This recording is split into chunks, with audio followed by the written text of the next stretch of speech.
Welding can be a job, a career, or a business, family. It all depends on the person at hand.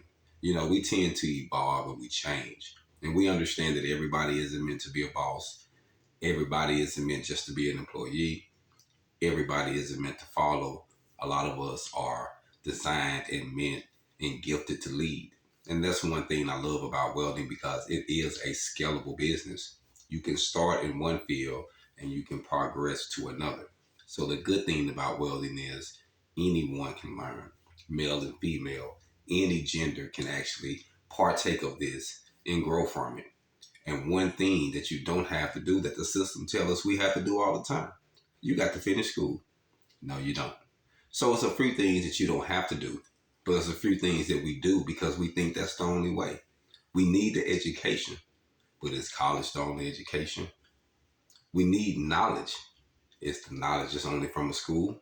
So some things we can learn independently and we can learn from different sources and facilities that can teach us and can get us straight to the source. And that's one thing I love about welding because you can start off at zero and you can make it to the top. Hold on.